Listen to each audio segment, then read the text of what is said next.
Lo único constante y seguro en la vida es el cambio, y eso lo tenemos claro nosotros en nuestras improntas.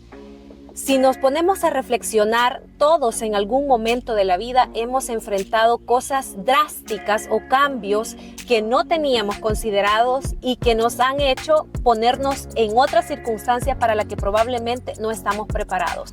Algunos de los ejemplos de cambios más drásticos que nos pueden acontecer en la vida son la pérdida de un ser querido que ha fallecido, la pérdida del empleo y no tener las fuentes económicas para nuestra sobrevivencia, tener que mudarnos de ciudad o a otro país, pérdidas, cambios. Eso es parte de la vida, nos genera ansiedad, no nos gusta, no nos agrada, pero tenemos que integrarlos. La manera en que nos damos cuenta que el tiempo va transcurriendo, que va pasando, es precisamente por eso, por los cambios.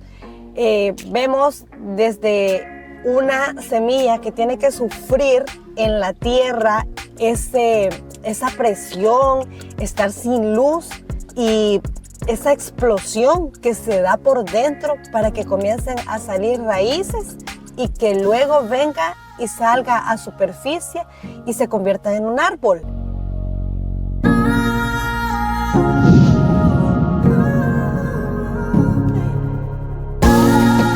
Bienvenidos a nuestro episodio. Hoy vamos a hablarles del tema La vida está llena de cambios, basada en el libro La peste de Albert Camus. En este libro, el tema del cambio es lo que tenemos más latente. Es como una manera de ejemplificarnos cómo el cambio, a pesar de todo lo que nos genera de incomodidad, porque se vuelve incómodo casi siempre, pero no hay otra opción que asumirlo y sobrellevarlo a como cada quien puede, a como cada quien se le va ocurriendo y según no hay sus más. condiciones, según sus posibilidades. En el libro nos vamos dando cuenta de cuando están siendo atacados por esta peste, los pequeños cambios. En un inicio los cambios son pequeños, después se van haciendo más grandes, después pueden volver a ser pequeños y después aumentarse. Eso va pasando, es parte del desarrollo de este libro, de la situación, y que nosotros también los tuvimos en pandemia, que primero era un cambio chiquito, después uno más grande, después venía algo más, y nos estábamos dando cuenta de que a medida la enfermedad se va propagando, se iba sembrando el terror en la enfermedad. Yo recuerdo, y que quizás fue como, se puede quedar como un momento memorable, cuando salió el primer caso. ¿Te recordás? El primer caso, y fue como todos pendientes. O sea, yo no acostumbro a ver noticias, pero en ese momento ver noticias era lo único para lo que yo estaba pendiente. Y esperando de que no, cero casos, y viendo cómo en otros países los casos iban aumentando, y yo me sentía, ay no, pero aquí no hay caso. Y cuando dicen un caso, creo que ese domingo todos nos dimos cuenta que ya la enfermedad había venido a nuestro país, y en este libro así iba sucediendo desde el primer enfermo, y cómo iba otro, hasta que ya la situación o la enfermedad, se podría decir, era insostenible, Fuera de control. y comenzaba aquello de la desinformación por exceso de información, algo bien contradictorio, porque teníamos noticias, y en este libro también tenían noticias que no eran agradables, y a veces se veían las diferentes actitudes de que algunos no querían hablar del tema. Había una familia que estaba a la mesa y el niño saca a colación el tema, y así como, no, aquí no podemos hablar de ratas, que era lo que sucedía en este libro, que comenzó con la invasión de ratas en una ciudad, y después, o sea, lo que nos domina es el miedo y toda ese listado de emociones que ya hemos hablado en otros episodios, de la función de las emociones, y que consideramos que unas son negativas, que otras son positivas, pero que nosotros les hemos explicado que todas tienen una razón de ser y todas están ahí por un buen motivo en nuestra vida y comienza, ¿verdad?, el miedo. El miedo a la muerte, el miedo a perder tu vida como la tenías considerada, porque si tenías tu dinámica, a estas personas que narra en este libro de la peste les pasó pues casi idéntico que a nosotros cuando vivimos la pandemia en 2020. Estábamos acostumbrados a una rutina de vida. Los niños se preparaban, iban a su escuela, a su estudio, los adultos nos preparábamos, íbamos a nuestros trabajos de manera presencial, de pronto habían reuniones, compartir y la dinámica de vida. Claro. Eso queda a un lado porque lo primero que viene es el aislamiento, el encierro y hay que adaptarse a otra realidad. Ahí viene un cambio brusco, es decir, para los niños ya no tengo esta rutina de que voy y que las clases son en línea cuando nunca las he recibido en línea y cómo voy a hacer y los padres estaban trabajando. Y los recursos a veces, porque yo necesitaba 2 computadoras y solo tenía una. Y el otro punto, los padres si estaban trabajando desde casa, además de trabajar desde casa, es como, estás en la casa, puedes hacer todas las actividades y además puedes ayudar a los niños a que hagan su proceso educativo. Entonces era como que tenían que hacerse 3 en 1. Entonces, sí, como eso, por ejemplo, ese cambio y por supuesto está lo más drástico a las personas que estaban perdiendo familiares, estaban muriendo familiares y que no se podía dar el proceso normal para que estamos acostumbrados en nuestra cultura a vivir con una velación, el acompañamiento de la gente para consolar. El acompañamiento de la enfermedad en sí. El acompañamiento de la enfermedad y ya luego en el proceso de deceso y toda esa parte que es a lo que estamos acostumbrados, pues no se podía hacer. Entonces es un cambio drástico y obviamente surge el miedo. Yo conozco casos de personas que de tanto estar atentos a las estadísticas, a la información que se estaba dando constantemente, cayeron en una situación de pánico hasta llegar a la depresión. Entonces, el miedo se puede volver inmanejable si nos ponemos a pensar en lo que puede pasar mañana, en lo que va a pasar dentro de un mes, y si se muere mi familia o si no tengo que comer, son un sinfín de cosas y pues obviamente el miedo surge de algo que nos sentimos como en peligro y lo hemos dicho en otros episodios, el cerebro no entiende si el miedo es real o es imaginario. Sí. Y ese es un impacto grande en la salud. Sí, porque el miedo estaba ahí y era racional tenerlo en ese momento, pero de ese miedo partían muchos pensamientos y nos imaginábamos cómo iba a ser y muchas de las cosas que nos imaginamos no sucedieron. Entonces, por eso que nuestro cerebro, nuestra mente y nuestro cuerpo no distinguen lo real de lo imaginario y comenzábamos quizás a enfermarnos, a autosugestionarnos, porque yo creo que durante ese año 2020 a mí tuve síntomas de COVID quizás como unas 5 veces cuando esto comenzó, porque comencé que porque toqué esto, que por esto y que lo sentía. Pero sinceramente, Cris, yo no me enfermé. O sea, no me enfermé. A menos que haya sido asintomática, como muchos casos. Como sucedía. Yo me enfermé hasta inicios del 2021. Pero todo ese año que yo pasé trabajando, yo no me enfermé. Pero en mi mente sí me enfermé muchas veces porque yo me comenzaba a sentir mal, pero después me daba cuenta que no era nada.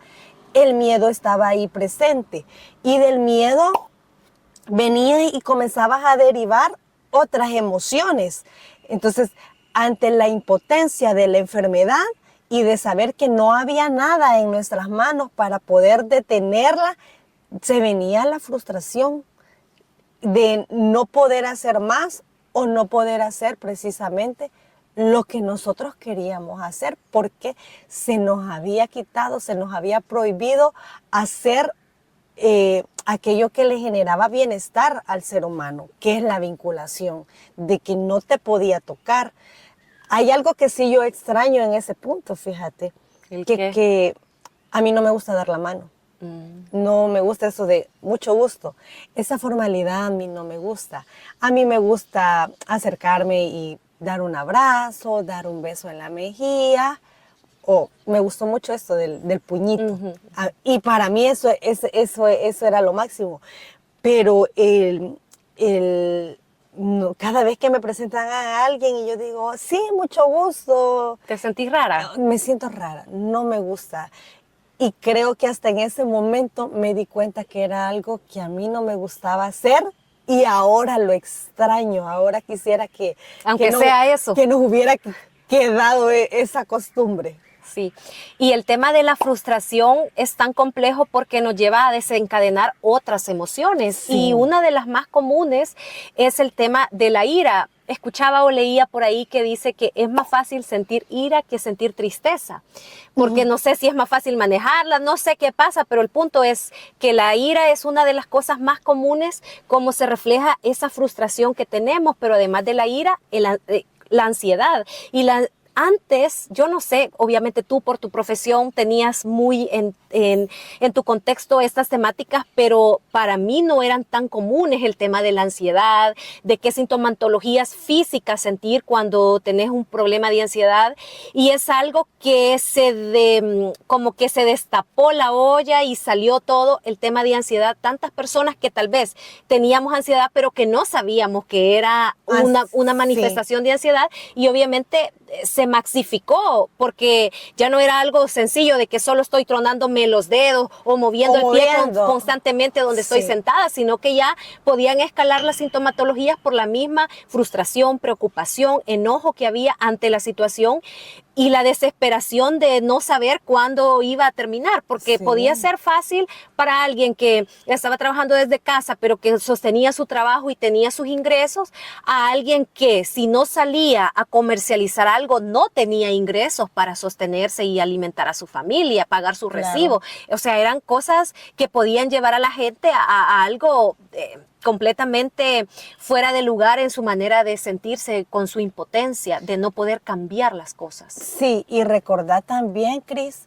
que el mismo encierro hacía que una convivencia obligatoria, porque muchas familias funcionaban porque no permanecían en la casa, porque uno se iba, el otro se quedaba, porque habían actividades que hacían que las personas no coincidieran. Pero en este momento de tener que estar ahí, también venía la frustración porque teníamos que enfrentar a la familia, a las personas con las que no estábamos tratando a diario. Y creo que hubieron muchas separaciones en las familias, aún estando en las mismas cuatro paredes. Sí, porque ahí ya se enfrentaron, obviamente, como tú dices, a otros desafíos de estar todos juntos con nuestras personalidades, que ya no era somos muy felices juntos, sino que nos soportamos juntos. Y ahí, pues obviamente, al estar todo el tiempo, eso se maxificaba. Las personas que lograron salir avante de este punto es porque al final llegaron a otra situación o emoción que también puede llegarte a pasar cuando estás ante situaciones adversas que no van a cambiar de un día para otro y que como que llegaron para quedarse por un buen tiempo, que es la aceptación. Y que no es tan fácil llegar a eso, pero la aceptación viene aquello de, bueno, esta es mi situación en este momento. ¿Qué voy a hacer para sobrellevarla y de la mejor manera que pueda? Me pongo trabajo en eso de, bueno, voy a aceptar esta realidad y voy a tratar en la medida de mis posibilidades de encontrarle un significado a esto que hoy estoy viviendo, qué puedo aprender, qué puedo hacer, qué me está aportando. Y entonces aceptar que esto está pasando, que esto es parte de mi vida y que tengo que vivir lo mejor que pueda, inclusive en medio de este contexto. Claro, la aceptación no nos puede llegar si no hacemos un reconocimiento de nosotros mismos y a veces también el reconocimiento de los demás.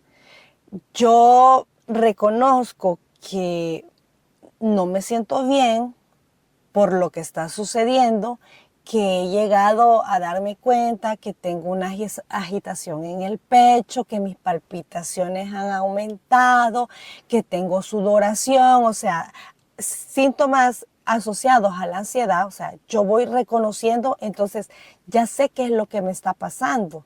Entonces veo que a la otra persona le está pasando lo mismo, entonces yo puedo, yo siempre digo de que uno puede intentar ayudar a alguien más si considera que tiene la capacidad para hacer eso. Porque si no vamos a llegar a ayudar, es mejor que evitemos esa situación. Entonces, yo estaba reconociendo lo que a mí me estaba pasando y yo comienzo a ser consciente de esto, entonces esto me va a ir llevando en este proceso de aceptación a saber lo que me está sucediendo y decir, ok, esto me sucede, pero puedo con esto, lo voy a vivir y en algún momento esto va a pasar. Entonces yo podía venir después de ese reconocimiento a poder ayudar a alguien más, de decirle, lo que está sucediendo es esto, lo que podemos hacer esto es esto otro, y vamos a ver de qué manera podemos salir adelante. Clave la comunicación.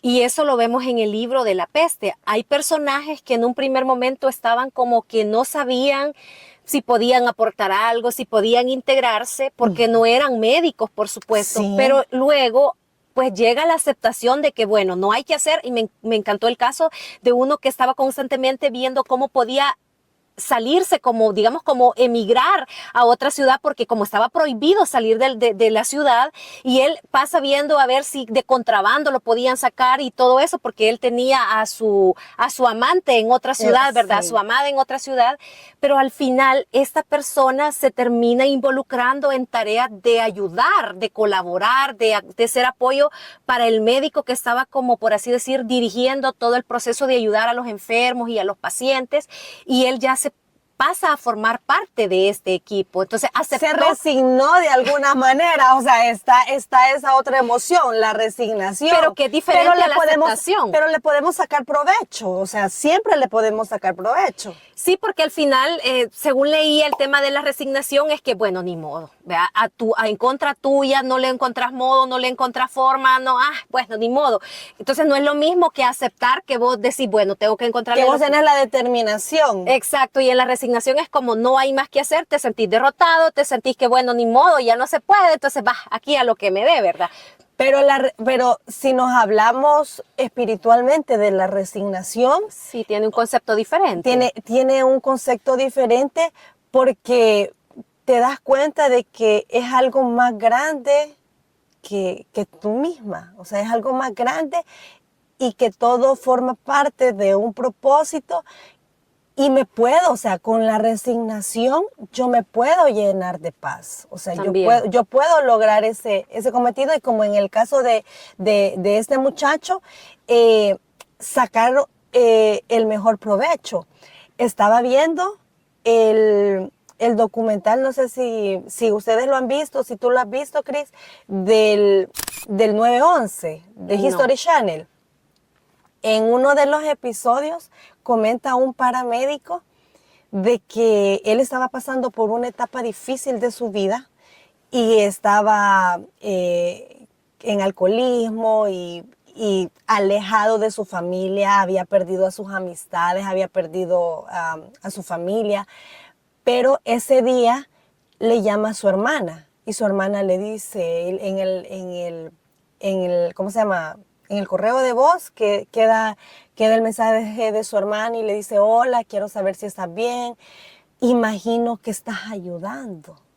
Y él no, él estaba viendo muy cómodo en la televisión de su casa el acontecimiento, pero a él le encendió una motivación de saber, mi hermana piensa que yo estoy haciendo. Y él quería decirle a su hermana cuando le regresara la llamada, sí, aquí estoy bien y estoy ayudando, porque quería darle una respuesta a su hermana, y quizás creo que fue como una manera de volver a reconectar con ella. Entonces viene y él se fue a ayudar.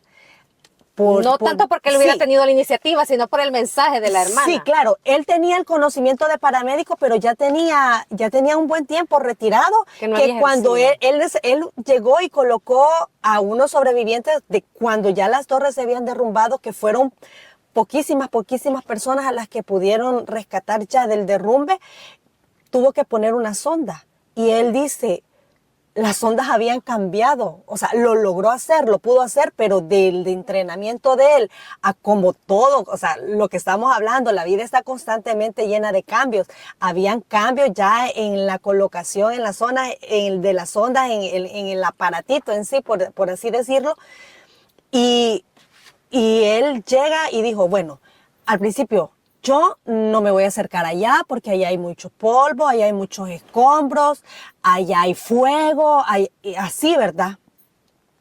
Pero creo que venía esta parte de que la motivación de la hermana, pero yo creo que dice que él solamente comenzó a actuar y creo que en algún momento quizás él hasta se ha de ver resignado y de decir, bueno, si aquí yo pierdo mi vida por estar ayudando, pero lo voy a hacer.